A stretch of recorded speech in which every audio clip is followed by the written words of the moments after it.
اللہ میں تیری پناہ مانگتا ہوں دنیا کی ذلت سے بھی اور آخرت کی ذلت سے بھی. 2-3 دعائیں میں آج آپ کو بتا دیتا ہوں تاکہ رات میں وہ دعائیں مانگنی ہیں آپ نے. ایک دعا ہے اللہم اجعل وساوس قلبی خشیتک وذکرک واجعل ہمتی وہوایا فیما تحب وترضی. خوب سمجھ لو جتنا دعائیں مانگنے سے انسان کو فائدہ ہوتا ہے نا, دل بنتا ہے, اتنا کسی چیز سے نہیں بنتا. یہ نبی نے سکھائی ہیں دعائیں. اے اللہ میرے دل کے وسوسوں کو, میرے دل میں جو خیالات آیا کریں نا, اجعل وساوس قلبی خشیتک وذکرک, وہ تیرے خوف کے خیال آیا کریں. ہر وقت تیرا خوف مجھ پر مسلط رہے اور تیری یاد مجھ پر مسلط رہے ہر وقت.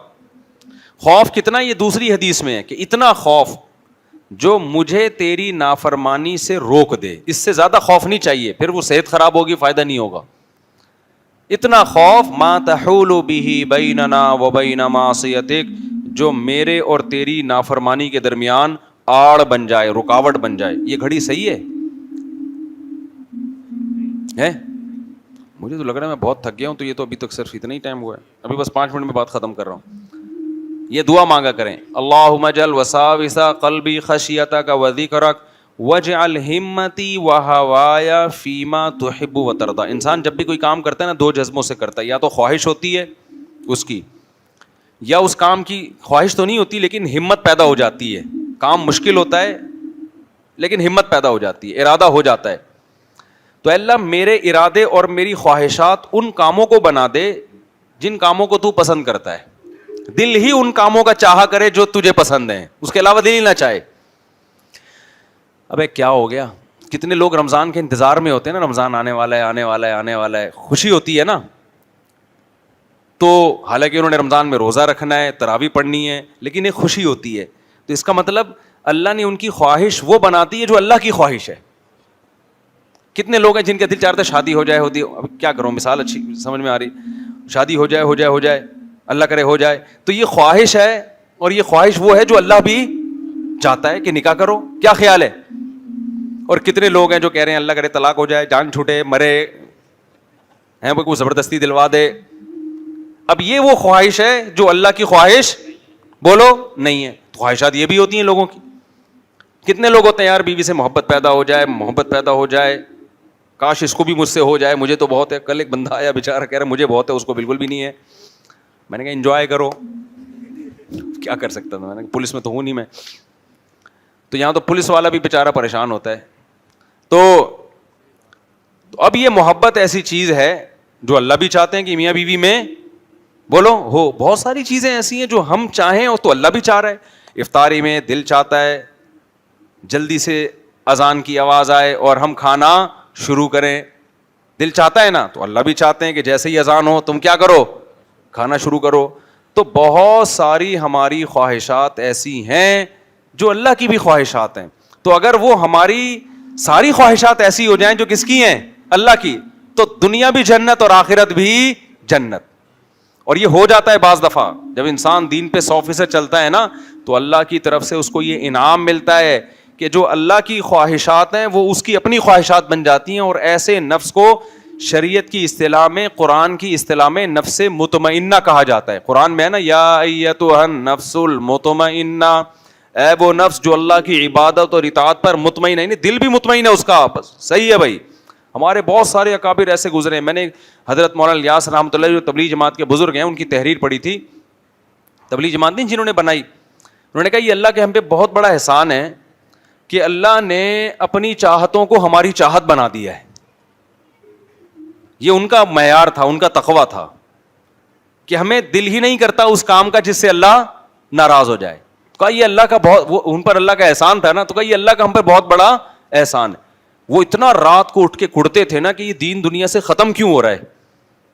نیندیں اڑ جاتی تھی ان کی, ایسے چہل قدمی کر رہے ہوتے تھے کہ کیسے اس دین کو دنیا میں غالب کیا جائے. تو اب ان کی چاہت تھی نا کہ دین کو دنیا میں پھیلا دیا جائے, تو اللہ کی بھی یہی چاہت ہے. کیا خیال ہے؟ تو اللہ کی چاہت ان کی چاہت بن گئی کہ نہیں بن گئی؟ یہ بہت بڑا مقام ہے. اس کی دعا مانگا کرو اللہ تعالیٰ سے کہ اللہ مجھے بد نظری سے نفرت ہو, نفرت ہو مجھے, جب ایک حد تک انسان دین پہ چلتا ہے تو اس کو ان چیزوں سے نفرت آہستہ آہستہ ہونا شروع ہو جاتی ہے. یہ مقام بہت کم لوگوں کو ملتا ہے. زیادہ تر کو تو یہی ہے کہ دل تو بہت چاہ رہا ہے دیکھنے کا لیکن نہیں دیکھ رہے, تو یہ بھی بڑی بات ہے یار, نہیں دیکھ رہے, ثواب مل رہا ہے آپ کو, دل چاہ رہا ہے لیکن نہیں دیکھ رہے. لیکن ایک مقام ایسا آتا ہے کہ برائی کا دل ہی نہیں چاہتا. ہمارے حضرت فرمایا کرتے تھے اپنے بارے میں کہ کسی نامحرم پہ میری نظر پڑتی ہے تو مجھے نظر جھکانی نہیں پڑتی, ارادہ کر کے آٹومیٹیکلی جھکتی ہے, آٹومیٹیکلی. پھر فرمایا کرتے تھے اللہ نے نا ہر غیرت مند کی آنکھوں میں کچھ اسپرنگ لگائے ہوئے ہیں, کچھ کہ جیسے ہی غیر محرم کی طرف آنکھ اٹھتی ہے تو وہ آٹومیٹیکلی جھکتی ہے. لیکن فرمایا کہ جو غیرت لیس لوگ ہیں نا وہ آنکھیں پھاڑ پھاڑ کے دیکھ کے نا وہ اسپرنگ خراب کر دیتے ہیں اپنے. سمجھ رہے ہو, وہ دیکھ دیکھ کے کیا کرتے ہیں, اسپرنگ ہی خراب ہو جاتے ہیں, فطرت سے ہی ہٹ جاتے ہیں. لیکن بہرحال نیچر تو یہی ہے کہ مرد جب عورت کو دیکھے گا تو دیکھنے کا دل کرے گا, جھکائے گا تو ثواب ملے گا اس کو. لیکن ایک مقام تقوی کا ایسا آتا ہے اللہ کی فرما برداری کر کر کے کہ نافرمانی سے نفرت ہونا شروع ہو جاتی ہے. تو یہ مقام اللہ سے مانگا کرو. وجعل ہمتی وہوایا فیما تحب وترضا, رشتہ جوڑنے کا دل کرے, رشتہ داری توڑنے کا دل نہ کرے, نماز پڑھنے کا دل کرے, چھوڑنے کا دل نہ کرے. تو یہ عادت ہو جائے, نور لنا نور. اچھا دیکھو اس پہ ایک اشکال ہوتا ہے کہ حدیث میں آتا ہے جو قرآن اٹک اٹک کے پڑھتا ہے اس کو دگنا ثواب ملتا ہے. تو جب ہماری چاہتیں ہی بن جائیں گی برائی سے بچنا تو پھر برائی چھوڑنے کا ثواب کیسے ملے گا ہمیں؟ بھائی ثواب تو اس لیے ملتا ہے نا کہ ہم اپنی خواہشات کے خلاف چلتے ہیں. تو دیکھو ثواب بالکل ایک الگ چیز ہے اور درجات کی بلندی ایک الگ چیز ہے. جو قرآن اٹک اٹک کے پڑھتا ہے, پڑھنا آتا نہیں ہے پھر بھی پڑھتا ہے, مشکل ہوتی ہے, ثواب ڈبل ملتا ہے. لیکن مقام اللہ کی نظر میں اسی کا زیادہ ہے جو قرآن کو پڑھنا جانتا ہے, اگرچہ اس کو ثواب کم مل رہا ہے کیونکہ اس کو وہ مشکل نہیں ہو رہی. تو مشکل کا جو اضافی ثواب ملتا ہے وہ نہیں مل رہا اس کو, لیکن مقام کس کا زیادہ ہے. اس کی دنیا میں مثال ایسی ہے, بعض دفعہ ایک آدمی بزنس کر کے کروڑ روپے کما رہا ہوتا ہے لیکن گورنمنٹ کی نظر میں اس کی ویلیو نہیں ہوتی, ویلیو 22ویں گریڈ کے آفیسر کی ہوتی ہے. آئی بات سمجھ میں؟ جب کوئی عہدہ دیا جائے ہوتا ہے یا کوئی پالیسی بنائی جاتی ہے یا پروٹوکول دیا جاتا ہے تو 22ویں 21ویں گریڈ کے آفیسر کو تو دیا جائے گا, اس تاجر کو نہیں دیا جائے گا. سمجھتا ہے کہ نہیں سمجھتا؟ تو مرتبہ اللہ کے ہاں مرتبے کی ویلیو نیکیوں سے زیادہ ہے. مرتبہ کس کا زیادہ ہوگا قیامت کے دن؟ تو اسی طرح خوب سمجھ لو. تو یہ اللہ سے یہ دعا مانگا کرو کہ اللہ ہماری خواہشات کس کو بنا دے, جو تیری خواہش ہے وہ ہماری خواہش بن جائے. اس میں پھر 4 شادیاں خود بخود آ جائیں گی. آگے چلتے ہیں ہم. دوسرا نبی صلی اللہ علیہ وسلم نے بڑی پیاری دعا سکھائی ہے, وہ بھی یاد کر لو. بس ایک دعا بتا کے نا, 2 دعائیں بتا کے میں بیان ختم کرتا ہوں. اللہم اجعل حبک احب الاشیاء الی. اس دعا کو مانگنے میں بڑا مزہ آتا ہے. اے اللہ اپنی محبت کو میری نظر میں تمام محبتوں سے زیادہ محبوب بنا دے. مجھے سب سے زیادہ فکر مل جائے, باقی ساری محبتیں ختم نہیں کرنی ہے, کم اپنی محبت سے کم رکھنا. نہیں یہی بات, یہ بھی نہیں کہا کہ تمام محبتیں اپنی محبت سے کم کر دے, یہ الفاظ بھی نہیں ہیں. بھائی بعض محبتیں ایسی ہوتی ہیں ہم نہیں چاہتے کہ کم ہو.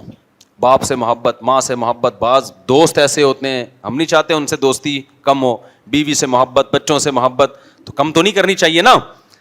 یہ نہیں کہا کہ اجعل حبک احب الاشیاء, جس سے جتنی بھی محبت ہوتی رہے تیری والی اس سے بھی زیادہ ہو جائے. اب کیا ہو گیا؟ دیکھو یہ 2 آدمی ہیں, فرض کرو مجھے ان دونوں سے بڑی محبت ہے. اب ایک اسٹائل میں یہ ہے کہ میں یہ مجھ سے پوچھتا ہوں استاد جی آپ کو مجھ سے کتنی محبت ہے, تو اس سے کم ہے. کوئی تکلیف ہوگی نہیں یار, کم کا لفظ استعمال ہو رہا ہے. تو میں کیا کہوں گا آپ سے بہت زیادہ, اس سے تو آپ سے بھی زیادہ. اس میں تھوڑا اس کو تکلیف, اب پتہ نہیں ان کی محبت کا لیول کیا ہے, لیکن ایک مثال دے رہا ہوں میں, تکلیف کم ہوگی. میں نے ایک دفعہ حضرت کو ایک دعا, اپنے شیخ کو ایک پرچہ لکھ کے دیا کہ میں یہ دعا مانگتا ہوں یا میرے لیے دعا مانگا کریں کہ اللہ جتنے بھی لوگ ہیں نا دین کی خدمت مجھ سے زیادہ کوئی نہ کرے. میں نے یہ دعا کے الفاظ لکھ کے دیے یا کسی ہمارے دوست نے لکھ کے دیے کہ مجھ سے زیادہ دین کی خدمت کوئی نہ کر پائے, یعنی میں اتنی خدمت کروں کہ مجھ سے زیادہ کوئی نہ کرے. حضرت فرمائی یہ الفاظ یوں ہیں کہ مجھ سے زیادہ کوئی نہ کرے, یہ بھلے میں سب سے زیادہ کروں خدمت, مجھ سے زیادہ کوئی نہیں کر، میں تھوڑی کروں تو وہ اور تھوڑے سے پیچھے ہو، تو ان کو کیوں پیچھے دھکیل رہے ہو بھائی؟ مجھ سے زیادہ کوئی نہ کرے. تو یہ الفاظ غلط ہیں. الفاظ یہ ہونے چاہیے کہ میں دین کی خدمت میں سب سے آگے نکل جاؤں، تو دوسرے نکلیں بھائی، ہمیں ان پر کوئی اعتراض نہیں ہے. بہت زیادہ اللہ ان سے دین کا کام لے، لیکن جس سے بھی جتنا کام لے رہا ہے ہم سے اللہ، تو اس سے تھوڑا سا زیادہ لے. آئی بات سمجھ میں؟ تو کیسے الفاظ ہیں. تو نبی نے بھی یہ نہیں الفاظ سکھائے کہ اے اللہ ساری محبتوں کو اپنی محبت سے نیچے کر دے. نہ بھائی، بہت سی محبتیں ہمیں بڑی محبوب ہیں، ہم نہیں چاہتے وہ تھوڑا سا بھی نیچے ہوں، ٹھیک ہے نا. ہم چاہتے ہیں کہ اے اللہ سے ہم نے، نبی نے یہ دعا سکھائی کہ اے اللہ جس سے جتنی محبت ہے اپنی محبت کو اس سے اونچا رکھنا. آگے الفاظ یہ بھی ہیں وَاجْعَلْ خَوْفَكَ أَخْوَفَ الْأَشْيَاءِ إِلَيَّ، اپنے خوف کو تمام خوفوں سے اونچا رکھنا. بہت سے لوگوں کے خوف ہے ہمیں، اور وہ ضروری بھی ہے ہماری صحت کے لیے. نہیں ہوں گے تو پتہ نہیں کیا کر بیٹھیں گے ہم. یہ جو لوگ کہتے ہیں نا بیگم سے ڈرتا ہوں، یہ شکر کرو ڈرتے ہو، ورنہ حقوق تمہارا باپ بھی ادا نہیں کرتا، اس کے آخرت میں لٹکے ہوئے ہوتے. کچھ اللہ کی خوف سے حقوق ہوتے ہیں، کچھ سالوں کے خوف سے حقوق ہوتے ہیں. ہو تو جاتے ہیں نا، گناہ سے تو بچ جاتے ہو. تو اللہ جس کا بھی جتنا خوف ہے، تیرا خوف ان تمام خوفوں پہ غالب رہے. کیا مطلب؟ کسی کے خوف میں آ کے تیری نافرمانی نہ کر بیٹھوں میں کہ اس سے ڈر رہا ہوں تو اس سے ڈرنا چھوڑ دوں. نہ یہ نہ ہو. وَاجْعَلْ خَوْفَكَ أَخْوَفَ الْأَشْيَاءِ إِلَيَّ وَاقْطَعْنِي حَاجَاتِ الدُّنْيَا بِالشَّوْقِ إِلَىٰ لِقَائِكَ. لوگوں کو جو دنیا کی حاجتیں پوری کرنے کا شوق ہوتا ہے جو موت تک ختم ہی نہیں ہوتا، کیونکہ حاجتیں تو کبھی ختم نہیں ہوتی. تو ایسا شوق اپنی ملاقات کا ڈال دے میرے دل میں کہ میری سب سے بڑی حاجت کیا بن جائے؟ تجھ سے ملاقات. اور اس کی وجہ سے یہ ساری حاجتیں ختم، کہ یہ پوری ہو جائیں، ٹھیک ہے، نہیں ہو بھاڑ میں جائیں یار، ایسی کی تیسی. دوسری شادی ہو گئی، ٹھیک ہے، نہیں ہو بھاڑ میں جائے یار، اللہ راضی ہے یا نہیں ہے. تیسری شادی ہو گئی، ٹھیک ہے، نہیں ہو تو بھاڑ میں جائے، ایسی کی تیسی، اللہ راضی ہے نہیں. چوتھی ہو جائے، ٹھیک ہے بھائی، اچھی بات ہے، نہیں ہو تو بھاڑ میں جائے یار، اللہ راضی. اس کے بعد چوتھی ہو گئی، اب پانچویں صبر کریں گے یار، کوئی مسئلہ نہیں ہے. اسلام نے جو پابندی لگا دی کہ صرف 4 رکھ سکتے ہو، اس کے بعد الاؤ نہیں ہے. چلو اب اس صبر کا کڑوا گھونٹ کس کے لیے پیئیں گے؟ اللہ کے لیے پیئیں. پتہ نہیں آپ لوگ کو، مجھے اصل میں اب کیا سمجھاؤں میں آپ لوگ کو، نابالغ لوگوں کو، بچے ہو یار، آپ لوگ کے سامنے میں بڑوں والی باتیں شروع کر دیتا ہوں. معذرت چاہتا ہوں، میں دوبارہ اسی پہ آ جاتا ہوں. کماروں کی بات کر رہا ہوں میں، ٹھیک ہے نا. تو ساری حاجتیں کیا بن جائیں؟ اے اللہ تجھ سے ملاقات کا شوق اور تیری رضا کا جذبہ اتنا غالب آ جائے کہ یہ دنیا کی حاجتوں کے انڈے بچے میرے سامنے، ان کی کوئی ویلیو نہ رہے. وقت انی حاجات الدنیا بالشوق الی لقائک. آگے بڑی ہی مزیدار دعا ہے. وَإِذَا أَقْرَرْتَ أَعْيُنَ أَهْلِ الدُّنْيَا مِنْ دُنْيَاهُمْ فَأَقْرِرْ عَيْنِي مِنْ عِبَادَتِكَ. اے اللہ دنیا داروں کی آنکھیں دنیا سے ٹھنڈی ہوتی ہیں. آج میں نے فلاں گاڑی خریدی، آج میں نے یہ والے کھانا کھایا، آج میں نے یہ کیا، آج میری تنخواہ ڈبل ہو گئی. ٹھیک ہے بھائی، ہوتی ہیں، یہ نیچرل ہے. لیکن میری آنکھیں جب دنیا داروں کی آنکھیں دنیا سے ٹھنڈی ہو رہی ہوں تو میری لذت تو عبادت میں پیدا کر دے. یہ نہیں کہا جا رہا کہ مجھے یہ دنیا نہ دے. آنکھیں ٹھنڈی ہونا کسے کہتے ہیں؟ بہترین لذت، بہترین لذت. یہ تو نیچرل ہے نا. آپ کے پاس اچھی گاڑی آ گئی، اچھا گھر آ گیا، انسان کو خوشی ہوتی ہے. اس خوشی کو آگ لگانے کا حکم نہیں دیا جا رہا اس دعا میں. ہو خوشی، آنکھیں ٹھنڈی ہونا بہت بڑی خوشیوں کو کہتے ہیں. بہت بڑی خوشی کس میں ہو؟ جب تیرے ساتھ میں رات کو مصلی پہ کھڑا ہو کر نماز پڑھوں، سجدہ کروں، دعائیں مانگوں. اس میں وہ لذت ملے جو دنیا داروں کو بنگلوں میں اور جائیدادوں میں مل رہی ہوتی ہیں لذتیں. اور یہ ہمارے بڑے بڑے علماء سے یہ ثابت ہے. حضرت پیر عبد القادر جیلانی رحمۃ اللہ علیہ کا مشہور واقعہ ہے نا. کسی نے بادشاہ نے کہہ دیا کہ میں یہ دینا چاہتا ہوں، آپ کو یہ دینا چاہتا ہوں. انہوں نے کہا بھائی میں رات کو اللہ کے سامنے اٹھ کے جو اللہ سے باتیں کرنے میں جو مجھے لذت محسوس ہوئی ہے نا، وہ خالق کائنات کے سامنے کھڑے ہوئے ہیں نا، ساری کائنات کو چلانے والا بادشاہ، اس سے جب سے تعلقات بحال ہوئے تو مجھے یہ جو اپنی گدڑیا ہے نا، یہ جو گڈری، یہ کیا کہتے ہیں اس کو، بوری جو ہوتی ہے، مجھے یہ تیرے، ہاں انہوں نے تو یہ الفاظ کہے تھے کہ اس کے بعد بھی اگر مجھے میرے دل میں تیری سلطنت کی کوئی لالچ ہو تو اللہ کرے میرا منہ ایسا کالا ہو جائے جیسے تیرا تاج کالا ہے. یعنی اس کو میں 2 ٹکے کا نہیں سمجھتا. سمجھتے ہو کہ نہیں سمجھتے ہو؟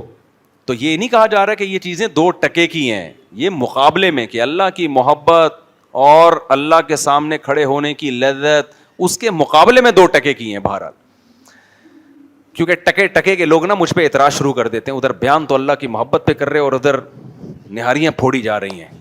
تو ٹکے ٹکے کے لوگوں کو میں بتانا چاہ رہا ہوں کہ یہ جو 2 ٹکے کی مثال دی گئی ہے یہ اللہ کی محبت کے مقابلے میں دی گئی ہے. اللہ کے محبت کے مقابلے میں میرے بھائی نلی نہاری اور جاوید نہاری کیا ہے, واقعی 2 ٹکے کی نہیں ہے. تو ٹکے ٹکے کے لوگوں کمنٹس کر رہے ہوتے ہیں, ان کو سمجھانا پڑتا ہے.